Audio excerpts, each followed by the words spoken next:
مصر کی دھرتی پر فرعون کا ظلم اپنی حد سے بڑھ چکا تھا۔ لوگ اس کی طاقت سے کانپتے تھے کیونکہ وہ خود کو خدا سمجھ بیٹھا تھا۔ ایک رات اس کے دربار میں ایک ڈراؤنی خبر لائی گئی۔ پروہتوں نے کہا، ایک لڑکا پیدا ہوگا جو تیرے سامراجیہ کو ختم کر دے گا۔ فرعون غصے سے پاگل ہو اٹھا۔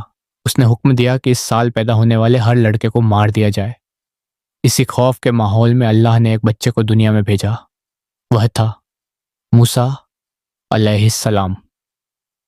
جب سینک گھروں کی تلاشی لے رہے تھے، اللہ نے موسیٰ کی ماں کے دل میں ایک خیال ڈالا، اسے دریا میں ڈال دو، ہم اس کی حفاظت کریں گے۔ ماں نے آنسوؤں میں بھی اللہ پر بھروسہ کیا اور چھوٹے سے بچے کو ایک ٹوکری میں رکھ کر نیل ندی میں چھوڑ دیا۔ ندی نے اس بچے کو بہا کر وہیں پہنچایا جہاں اس کی موت لکھی جاتے، فرعون کے محل میں۔ لیکن اللہ کی قدرت دیکھیے، فرعون کی بیوی آسیہ نے بچے کو گود میں لیا اور اس سے بے انتہا محبت کرنے لگی۔ یوں موسیٰ اسی محل میں پلے بڑھے جہاں انہیں مارا جانا تھا۔ اللہ نے انہیں عقل، طاقت اور گہرائی بخشی۔ ایک دن انہوں نے دیکھا کہ ایک مصری سینک ایک ہبرانی مزدور کو پیٹ رہا ہے۔ موسیٰ نے بیچ بچاؤ کیا اور دھکا لگنے سے وہ سینک مر گیا۔ گھبرا کر موسیٰ مصر سے نکل گئے، تنہا، بھوکے پیاسے، لیکن اللہ ان کے ساتھ تھا۔ لمبے سفر کے بعد وہ مدینہ پہنچے۔ وہیں انہوں نے 2 لڑکیوں کی مدد کی اور پھر ان کے بزرگ پتا سے ملاقات ہوئی۔ وہیں انہیں آشیانہ ملا، روزی ملی اور شادی بھی۔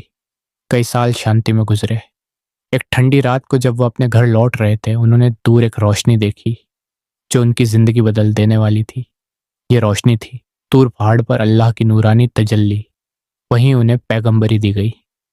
اللہ نے فرمایا، موسیٰ، اب لوٹ جاؤ مصر اور فرعون کو میرا سندیش پہنچاؤ۔ موسیٰ نے یہ مشن قبول کیا کیونکہ وہ جانتے تھے کہ اللہ ان کے ساتھ ہے۔ وہ اپنے بھائی ہارون کو ساتھ لے کر دربار میں پہنچے اور فرعون سے کہا، اللہ کو مان، لوگوں کو آزاد کر دے۔ لیکن فرعون ہنسا، مذاق اڑایا اور بولا، میں خدا ہوں، تو مجھے سکھائے گا؟ اس نے بازی کھیلی، جادوگروں کو بلایا۔ پورے مصر میں ایک بڑا مقابلہ طے ہوا۔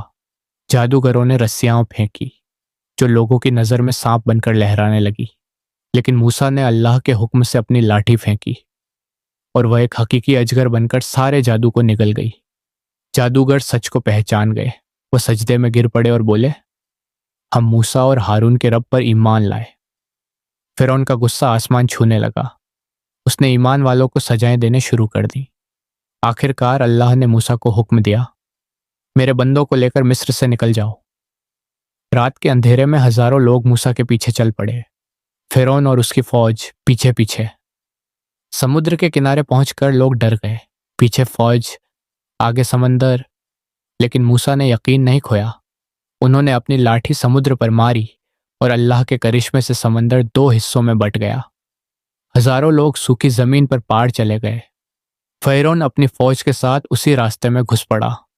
جیسے ہی وہ بیچ میں پہنچا، سمندر کی دونوں دیواریں ٹوٹ پڑی اور فرعون ہمیشہ ہمیشہ کے لیے ڈوب گیا۔ اللہ نے ظالم کو مٹا دیا اور ایمان والوں کو نجات دے دی۔